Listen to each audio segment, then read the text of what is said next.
Karen destroyed my trash can 57 times with her $60,000 Escalade. So, I replaced it with a concrete one, and watched her destroy her own SUV instead.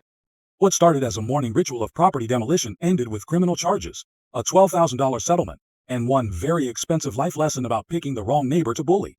Picture this: the sharp crack of plastic shattering against steel echoing through the quiet dawn, followed by the screech of a bumper dragging across asphalt. A pearl-white Escalade speeds away, leaving my trash scattered across the driveway like confetti. And here's the thing about bullies: they never expect their victims to fight back with actual concrete evidence. By the time this nightmare was over, this self-appointed compliance officer had wrecked her own luxury SUV, exposed a $47,000 embezzlement scheme, and learned the hard way that some neighbors refuse to be pushed around by clipboards and fake authority. But let me ask you, what would you do if your neighbor turned your property into her own demolition derby every single morning? Drop a comment below and let me know where you're watching from. I want to see if this kind of HOA madness is happening in your neighborhood too. So, let me back up and tell you how this whole mess began. My name is Marcus Holloway. I'm 45, an electrician for over 20 years, recently divorced, and fighting for joint custody of my two teenagers, Emma, 16, and Tyler, 14. We live in Pinewood Gardens, one of those cookie-cutter HOA suburbs in Ohio where lawns have to be trimmed to exactly 2.5 inches, and mailboxes come in only 3 approved colors. I bought the corner lot house 3 years ago, right after signing divorce papers. I figured it'd be a fresh start. The kids could each have their own room, attend decent schools, and feel safe in a good neighborhood. What I didn't count on was dealing with Brenda Whitmore, a 52-year-old widow who decided she was the HOA's unofficial compliance officer, a title that doesn't even exist in our bylaws. Brenda drives a pearl-white Escalade that's bigger than some apartments. She moved in about 3 years ago after her husband passed. No kids. Retired from managing a downtown bank. She knows every HOA rule by heart and treats our monthly dues like her personal slush fund. And because she's close friends with the HOA president, Gerald Thornfield, she's basically untouchable. Here's where geography matters. My corner lot requires me to place the trash bin by the street every Tuesday morning. City ordinance says it has to be within 3 feet of the curb, which puts it right in the path of Brenda's daily power walk at exactly 6:15 a.m. The first incident happened one Tuesday in September, the second week of school. I was getting the kids ready, coffee brewing, waiting for the garbage truck when crack plastic exploded like a gunshot. I rushed outside to find my trash can obliterated, garbage scattered across the driveway like a confetti bomb made of banana peels and coffee grounds. And there's Brenda, backing up her Escalade, rolling down the window with this fake look of concern. "Oh my," she said, dripping with insincerity. "These streets are just so narrow. I hope you weren't too attached to that old thing." Old thing? I had bought it the week before for $23 at Home Depot. But I kept calm. Figured maybe it was an accident. I spent 20 minutes picking up soggy cereal boxes and coffee filters while diesel fumes lingered in the air. Emma and Tyler watched from the front window, embarrassed that their dad was crawling around the driveway in his pajamas. That first week, it happened 3 more times. Same routine, 6:15 sharp, the growl of her oversized engine, the sickening crunch of plastic, then silence as she sped away. By Friday, I was suspicious. By the following Tuesday, I knew it was intentional. Mrs. Olivia, my elderly neighbor across the street, confirmed it. "She takes the long way on purpose," she told me in careful English. "Plenty of room on other side, but she drives close to your can every time." I tried reasoning with Brenda. Caught her on one of her sidewalk patrols. "Hey, about the trash can situation." But she cut me off with a saccharine smile. "Marcus, I understand you're new to community living. These streets were designed for normal-sized vehicles, not oversized containers blocking traffic flow. Perhaps you should consider placement timing adjustments." Placement timing adjustments? As if there was some magical hour when the garbage truck didn't need the can at the curb. That night, I started digging through property rights, HOA bylaws, and municipal ordinances. Turns out, trash cans placed on the public right-of-way are still considered personal property. And more importantly, our HOA has no rule about placement timing or materials. They just can't be visible from the street except on collection day. By the end of the month, I had already replaced 4 trash cans. $92 gone. The kids were stressed. The daily drama was affecting my custody evaluation, and the smirk on Brenda's face was growing. She'd make eye contact during her demolition runs, smiling like she knew exactly what she was doing. That's when I decided, game on. 2 weeks into October, she escalated. I came home from a job site to find a certified letter waiting, the kind that makes your stomach drop before you even open it. Thick paper, fresh ink, written in perfect legalese. Improper trash receptacle placement creating traffic hazard, it read. Section 4.7. 3. No obstruction of vehicular traffic patterns. Remedy within 72 hours or face $50 daily fines. She had clearly rushed it through while the board was still reeling from the documentation I presented at the last meeting. But here's where being an electrician helped me. When something doesn't add up, you keep digging. That night, I dove into municipal law like I was troubleshooting a short circuit. After 3 hours of cross-referencing city ordinances with county regulations, I found it, the jackpot. The city code requires trash placement within 3 feet of the curb. Even better, HOA authority ends at the property line. They can't regulate the public right-of-way. I remembered reading about a case in California where a homeowner beat their hoe using this exact argument. So I prepared my defense like I was studying for the contractor's exam all over again. Installed a Ring doorbell camera to capture the morning routine, best $47 I ever spent. Ordered a professional survey confirming my placement was 100% compliant. Even convinced Mrs. Olivia to give me a written statement, though her hands shook as she signed. "I don't want trouble," she whispered. "But this isn't right." Meanwhile, Brenda had taken her war online, playing social media prosecutor. She took her obsession to a whole new level. Suddenly, the Nextdoor app was flooded with Brenda's late-night posts, ranting about reckless homeowners endangering children and dangerous corner obstacles, supposedly forcing careful drivers into oncoming traffic. The comment section? A war zone. On one side, her 3 loyal defenders. On the other, the entire neighborhood, who thought Brenda had completely lost her grip on reality. But then came the twist, the moment that showed just how desperate she was becoming. Early Tuesday morning, I got a call from Dave, a buddy of mine at City Hall who works in the permit office. We've done electrical jobs together, so he gives me the heads up. "Hey, just so you know, the city got 4 complaints about your dangerous corner." At first, I laughed until he told me the kicker. All 4 complaints claimed to be from different witnesses, but the writing was identical. And get this, all of them were submitted within the same 15-minute window. At 2:47 a.m., Dave chuckled. "Either your neighborhood has a bunch of insomniacs with the same writing style, or someone's working overtime to build a case against you." By Thursday's board meeting, I was ready. I walked in carrying a folder thick enough to choke a horse. The community center smelled like stale carpet cleaner and decades of boring meetings. But the crowd? A record 12 homeowners showed up. Enough to make President Thornfield nervously tug at his tie every 30 seconds. Brenda sat at the board table in a navy blazer that screamed, "I mean business." But when she reached for her water glass, her hands trembled. She knew what was coming. When old business came up, I stood and presented my case.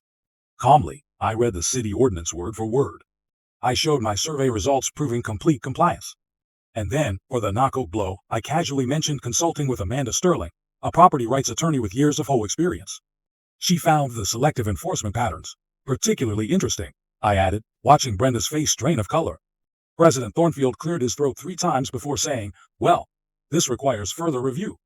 We'll table this matter pending additional consideration." Translation? They had nothing. And everyone in that room knew it. But Brenda wasn't finished. As we walked out under the buzzing security lights, she cornered me in the parking lot. Her voice dripping with venom. "You think you're so smart? People like you come into decent neighborhoods and think rules don't apply. Well, I've got news for you. This is just the beginning." She said it loud enough for everyone nearby to hear, including Mrs. Rodriguez, who gasped out loud, and Jim, the maintenance guy, who suddenly found his keys fascinating. The racial undertones hung in the air like smoke after a fire. And thanks to my phone in my shirt pocket, every word was recorded. That night, Emma asked why the mean lady hated us. Tyler wanted to know if we'd have to move again.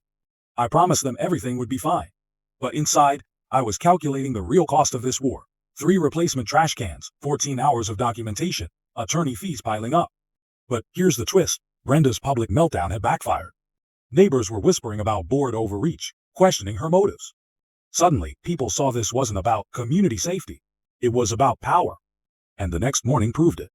Instead of her usual high-speed ram, Brenda crept past my trash can at a crawl, studying it like a general planning her next attack. The battle was far from over. Because as November rolled in, Brenda hit back harder than ever. While I was patting myself on the back for round 1, she was digging through every obscure HOA bylaw like a prosecutor building a RICO case. And the violations started pouring in. First, my grass, apparently 2.75 inches, which exceeded the 2.5-inch maximum. Then, my mailbox, faded from heritage blue to what she described as unauthorized weathered navy. Finally, 3 tiny tears in my window screens, so small you need a magnifying glass to spot them. Each violation?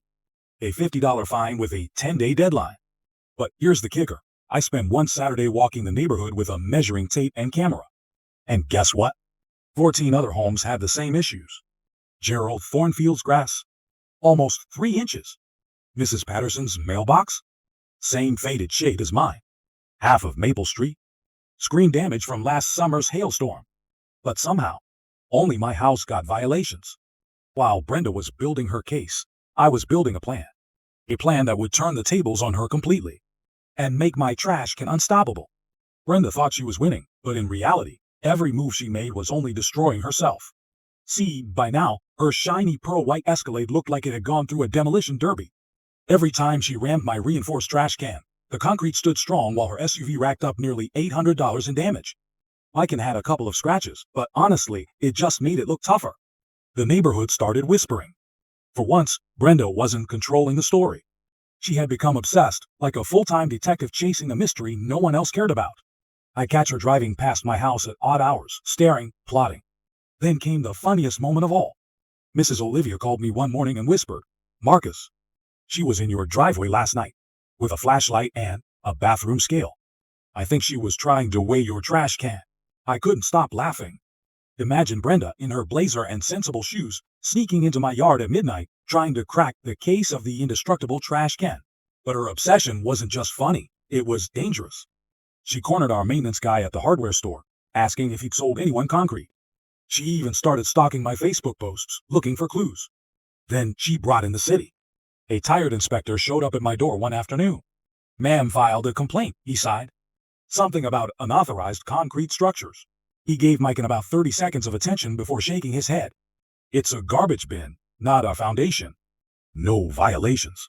He looked so done with her nonsense, I almost felt bad for him. Almost.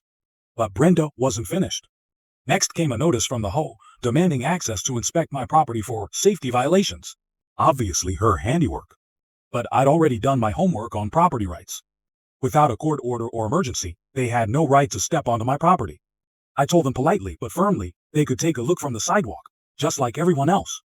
And meanwhile, Brenda kept crashing into my trash can. By now, her SUV looked like a rolling billboard for the strength of concrete. The bumper cracked, the running board hung loose, even a headlight started rattling. Kids in the neighborhood made a betting pool on whether she'd hit it again each morning. My daughter Emma groaned that her friends at school were calling us the Concrete Can family. My son Tyler had a different idea. "Dad, we should sell tickets." But then came the twist. Patricia Lopez, one of the only decent board members, pulled me aside after a meeting. "Marcus," she whispered, "you need to know something. Brenda's been pushing for more control, property inspections, contractor restrictions. And she's been pushing maintenance contracts with some company none of us have heard of. It feels off." That night, I started digging. And what I found made everything click. Brenda wasn't just a control freak. She was running a scam. Her company, Whitmore Construction LLC, had been formed just 6 months earlier, right before the HOA started awarding them contracts. Landscaping, sidewalk repairs, playground maintenance. $23,400 worth of work, all approved by Brenda herself. Every bid they submitted was just a little lower than the competition, enough to always win, but not enough to raise alarms. And Brenda voted for every single one. 7 votes, 7 approvals, 7 payouts straight into her family's account. It wasn't just unethical, it was fraud. And my concrete trash can wasn't just stopping her car. It had accidentally stopped her entire operation. I gathered everything, records, contracts, proof of conflict of interest, and sent it straight to my lawyer. Brenda thought she was fighting over a trash can. In reality, she was about to lose everything. The power dynamic had shifted completely. Brenda thought she was just fighting with a divorced electrician over a trash can. But in reality, she was staring down the exposure of a fraud scheme that could ruin her family and put her in federal prison. On Tuesday morning, I watched from my kitchen window as she made yet another attempt to ram her SUV into my concrete trash can barrier. Her Escalade had racked up over $1,200 in damages, while my trash can stood tall like an unshakable monument to her stupidity. But this time, my focus wasn't on the trash cans, the whole bylaws, or her ridiculous demolition derby attempts. It was on justice, protecting the community, and the satisfaction of seeing a bully finally realize that their victims can fight back, and harder than they ever expected. The real war was about to begin. That evening, my garage turned into a war room straight out of a crime thriller. I cleared off the workbenches, set up folding tables, and arranged 5 mismatched chairs around a homemade evidence board complete with construction paper and red string. By 7 p.m., The core team had assembled. Mrs. Olivia showed up first with her jasmine tea, looking nervous but determined. Jim Torres arrived next in his maintenance uniform, tool belt clinking. Patricia Lopez walked in carrying a stack of whole financial documents she'd pulled from the board's files. Finally, Dale Kowalski strolled in with a box of donuts, grinning like this was a party instead of a corruption takedown. I taped a final chart to the wall and told them, "Here's what we're dealing with." The evidence looked like something from a federal investigation. $23,000 in shady contracts, 7 conflict of interest violations, 47 harassment incidents, and Brenda's increasingly wrecked Escalade as proof of her unraveling state of mind. Patricia gasped at the financials, admitting she'd suspected something was wrong but never realized how systematic it all was. Dale examined the photos of her SUV damage and chuckled that the bumper alone would cost at least $2,000 to fix, and that her alignment problems were going to chew through tires like candy. My concrete trash cans were teaching her a very expensive lesson. We spent the next hour planning our strategy. Jim would track and document Brenda's retaliation attempts. Mrs. Olivia would lead the door-to-door petition drive. Patricia would push the board toward a financial audit. Dale would back us up on anything technical. Legally, attorney Amanda Sterling confirmed we had solid cases for harassment, fraud, and misconduct, but the timing of our moves was critical. Too early, and Brenda might destroy evidence. Too late, and she'd finish her cover-up. From years of troubleshooting, I knew that complex problems required layered solutions. One fuse doesn't fix a short circuit, and one lawsuit wouldn't fix Brenda. We needed to attack from every angle. Legal pressure with lawsuits and complaints, social pressure through petitions, political pressure with media exposure, and financial pressure with audits and contract cancellations. The next morning, we kicked off the community organizing phase. Armed with documents and presentation materials, I went door to door across Pinewood Gardens. The support was overwhelming. 89 signatures backing property rights, 34 demanding audits, and 12 neighbors willing to testify. Even Mrs. Rodriguez, who almost slammed the door on me, ended up angrily signing the petition after recalling how Brenda fined her for leaving her trash can out 15 minutes early. Our opposition map showed Brenda's support came mostly from longtime homeowners who had benefited from her selective enforcement. Newer residents were cautious, afraid of retaliation, but everyone else was ready for accountability. The media prep took 3 days. Channel 7's investigative reporter Sarah Kim specialized in corruption cases, and she was eager to cover ours.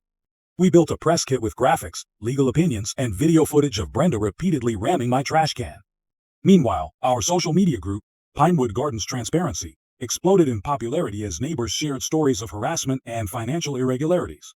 Someone even made a viral time-lapse video of Brenda's daily SUV collisions set to circus music. By Thursday morning, she had attempted her 53rd collision, breaking a headlight that dangled like a broken tooth. Kids in the neighborhood started showing up early just to watch her humiliation, while my own son Tyler charged classmates 50 cents to see the compilation video on his phone. By Sunday, everything was locked in. The board meeting was set for Tuesday, media interviews for Wednesday, and criminal complaints for Thursday.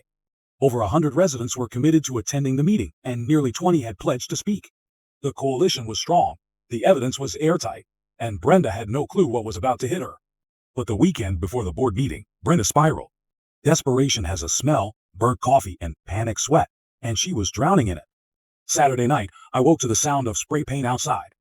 Through the window, I caught sight of someone crouched by my trash can under the motion lights. By the time I ran outside, they were gone, leaving "Move" scrawled in bright orange across the concrete. It washed off in seconds, but my security cameras had captured everything, including the license plate of her Escalade parked nearby. On Monday, she escalated again. The gas company showed up after someone anonymously reported that I was illegally digging near pipelines. The inspector was polite but thorough, confirming there was no digging at all. He shook his head, saying whoever reported it was either blind or crazy. The final straw came Tuesday morning. Jim found me at the hardware store, visibly worried. "Marcus," he said, "she hired a private security company to watch your house. $200 a day for a trash can dispute. But Brenda's surveillance backfired because my upgraded system recorded her every move, her late-night drive bis, her frantic photography sessions, her increasingly erratic behavior. She was unraveling in real time, and I had it all on record. Then came the discovery that pushed me past anger. My daughter Emma came home from school upset. She had overheard Brenda whispering to another parent about bad influences and inappropriate role models for the children in our community. The racial undertones weren't subtle, and the implications for my custody battle were crystal clear. Brenda wasn't just trying to destroy me publicly, she was trying to poison my family too. That changed everything. That evening, I brought in Beth Morrison, a retired police detective who specialized in harassment investigations. For $200 a day, she provided not only professional documentation of Brenda's stalking but also the credibility of law enforcement experience to testify about escalation and threat assessment. The harassment only grew worse as the week dragged on. Someone splashed what looked like battery acid onto my concrete trash can, leaving a faint stain but no structural damage. Anonymous complaints flooded city offices about everything from my lawn height to my electrical permits. My business Google listing was bombarded with fake one-star reviews, disappearing only as fast as I could flag them. But the real shock came Friday night when Tyler, tinkering with his bike in the driveway, noticed something strange under my work truck. A small black box with blinking lights clung magnetically to the undercarriage. "Dad," he called, his voice sharp with unease, "what's this thing stuck under your truck?" It was a professional-grade GPS tracker worth at least $300 and definitely illegal when planted without consent. I photographed it from every angle, carefully removed it, and drove straight to the police station. Officer Derek Martinez listened grimly, his expression that of a man who'd seen disputes take a darker turn before. "Mr. Holloway, this isn't neighborhood drama anymore," he said. "We're talking stalking, harassment, and unauthorized surveillance. This is criminal." Meanwhile, the insurance fraud angle unraveled on its own. Brenda had filed a $3,200 claim, alleging her damage came from a road hazard on a city street. But my Ring camera footage clearly showed weeks of deliberate targeting against my concrete trash can. When State Farm's investigator called, I came armed with a mountain of evidence, 53 documented collisions, witness statements, professional assessments, and video compilations. His reaction was swift and merciless. "Ma'am, this isn't road hazard damage," he told her. "This is intentional property destruction with a luxury vehicle." Claim denied. Case referred to fraud. The pressure was building everywhere. Our neighborhood Facebook group had swelled to 94 members, each with their own outrageous Brenda horror story. Mrs. Patterson complained of harassment over rose bushes, while the Johnsons got violation notices because their kids drew chalk art on the sidewalk. Even Gerald Thornfield, usually her ally, was distancing himself. By Saturday morning, Brenda's 57th collision attempt ripped her bumper clean off, forcing her to crawl in her business attire through my driveway to retrieve plastic shards while neighbors peeked through curtains. By Sunday evening, my case file was airtight, fraud exposed, harassment documented, community united. Tuesday's board meeting wouldn't be a confrontation. It would be an execution. But Brenda wasn't finished yet. On Monday, just hours before the showdown, Gerald Thornfield called an emergency meeting, his gravelly voice dripping with nerves. Inside the community center, 3 board members huddled with the HOA attorney Harold Masterson, racking up $400 an hour to figure out just how deep they were sinking. Through the blinds, I saw Brenda waving papers like a white flag, while Patricia Lopez fed me updates by text. "She's claiming you made terrorist threats," Patricia wrote. "Wants emergency powers." Harold looks like he'd rather be defending serial killers. Their cover-up attempt was laughable. Someone had backdated conflict of interest forms for Whitmore Construction, but the email timestamps exposed the fraud instantly. Meanwhile, the insurance investigation barreled ahead, with state investigator Maria Santos subpoenaing whole financials, board minutes, and Brenda's communication with insurers. The trail was about as subtle as a train wreck. Tuesday brought the most shocking twist yet. Brenda's husband, Richard, called me directly, a man who'd stood by silently while she wrecked their finances and reputation. His voice cracked with desperation. "Marcus, it has to stop. She spent $8,000 on lawyers, repairs, surveillance. Our insurance is gone. Contracts are collapsing. What would it take to make this go away?" For a moment, I almost pitied him. Almost. "Richard," I said, "your wife stalked my family, vandalized my property, committed insurance fraud, and stole from 127 homeowners. This doesn't go away with a check." His silence said everything. 2 hours before the board meeting, Brenda tried one last desperate gamble, an emergency restraining order petition built on lies. Fake voicemails, doctored photos, and fabricated witnesses filled the paperwork. Judge Patricia Williams dismissed it immediately. "These recordings are clearly edited. The photos are staged. The witnesses don't exist. Filing false evidence is contempt of court. Consider this your only warning." Brenda's legal troubles now stacked higher than her repair bills. The insurance commissioner's office was building a criminal fraud case. The district attorney was reviewing stalking charges, and the IRS had been tipped about unreported construction income. By 6 p.m., the community center parking lot looked like Black Friday. Cars clogged Maple Street as neighbors lugged folding chairs and signs. News vans pulled up, reporters spilling out with cameras and notebooks. Inside, the air was thick with sweat and bad coffee. The 118 residents crammed into a room designed for 40, while overflow stood along walls and spilled into the hall. Brenda entered late, dressed in funereal black, her hands trembling visibly. Thornfield looked ready to collapse under the weight of his sweat-soaked shirt. Their intimidation act collapsed when Harold Masterson tried to paint us as troublemakers, only for Mrs. Olivia to rise and cut him off with a single line. "Excuse me, but which one of us is committing insurance fraud?" Applause erupted.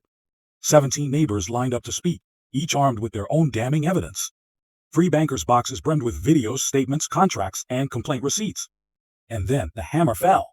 At 6:45, Officer Martinez entered, folder in hand. "Sorry to interrupt," he said to the now silent room. "I have a warrant to serve for insurance fraud and stalking charges." The color drained from Brenda's face like antifreeze leaking from her battered Escalade. Harold whispered frantically, Thornfield tugged at his tie like a noose, and Brenda stared at the exit like a cornered animal. It was over. The board meeting wasn't a trial anymore. It was a public execution. The room had never held so much energy. Every homeowner in Pinewood Gardens was there, shoulder to shoulder, with media cameras buzzing like hornets. The AC couldn't keep up with the heat.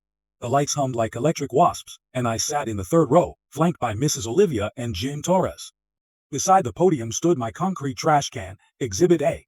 That 60-pound block of defiance had become the star witness, a silent monument to Brenda's downfall. She sat at the table, dressed for a funeral, her eyes darting toward escape she'd never find. Officer Martinez's warrant sealed her fate. The show was about to begin. The room fell into a stunned silence, broken only by the whirring of news cameras and the rapid clicking of Brenda's pen against the table, a frantic rhythm that sounded like a hidden SOS. Gerald's shaky voice attempted to restore order as he announced that public comments were now open. I stood first, carrying my presentation boards like evidence in a courtroom. The hush was so deep that even the faint buzz of the exit sign echoed through the room. "Ladies and gentlemen," I began, my voice steady and clear, "this isn't about trash cans, bylaws, or property standards. This is about accountability, transparency, and stopping corruption before it rots this neighborhood." What followed was a meticulous presentation. 57 documented collision attempts, GPS tracking devices illegally attached to my car, vandalism caught on camera, and fraudulent insurance claims. But the true turning point came when I revealed the financial records, over $23,000 of whole funds funneled directly into Brenda's family construction business. The room erupted with shock as I laid out 7 hidden contracts, 7 violations of nonprofit law. Then, as the projector flickered to life, a 12-minute video montage of Brenda's reckless collisions played before the crowd, accompanied by audible gasps and uneasy laughter. Finally, I delivered the line I'd rehearsed countless times. "Mrs. Whitmore, you've spent thousands on lawyers, destroyed your car, stalked my family, and committed fraud, all over a $23 trash can. But the real crime is the $47,000 you've stolen from this community." The audience exploded. Neighbors who had quietly grumbled about rising fees now had their answer. Brenda cracked. She leapt to her feet, shrieking accusations laced with prejudice, her meltdown captured live on Channel 7. Mascara streaked down her face as she tried to tear apart my evidence boards before being restrained. The chaos was electric, part courtroom drama, part soap opera. Patricia Lopez seized the moment, calling for Brenda's immediate suspension. The vote was unanimous. Within days, Brenda's carefully constructed world crumbled. Fraud charges, revoked licenses, and audits exposed $47,000 in misused funds, all returned to homeowners. Families received refund checks just in time for Christmas. Brenda resigned in disgrace and fled the state, while her husband quietly mailed the settlement check. The neighborhood began to heal. Patricia Lopez became president, ushering in reforms, transparent budgets, public bidding, and conflict of interest disclosures. The first project, a playground renovation funded entirely with recovered money, symbolized a new beginning. The case itself became precedent across Ohio, shaping laws and inspiring similar battles against HOA corruption. Channel 7 series won awards, while my concrete trash can was enshrined as a local legend, complete with a plaque that read, "Property Rights Protected, 2023. What started as a battle over a trash can became a festival of community pride. Each September, families now gather for Concrete Can Days, celebrating resilience with food, games, and workshops on homeowner rights. The scholarship I established with the settlement has already helped students chase their dreams, including my daughter Emma, whose essay on our fight earned her admission into top journalism schools. My son Tyler even launched a YouTube channel exposing HOA abuses across the Midwest. Personally, the struggle transformed my life. My custody evaluation improved, my business flourished, and my reputation as a problem solver spread beyond our neighborhood. What once felt like harassment and isolation had become a legacy of justice, transparency, and resilience. Sometimes David does beat Goliath, but only with preparation, allies, and a 60-pound steel reinforced concrete trash can. If you faced your own whole nightmare, share it below. Let's expose corruption, one story at a time. And don't forget to like, comment, and subscribe to HOA Stories, where the Karens meet their match and justice is served cold with a side of community pride.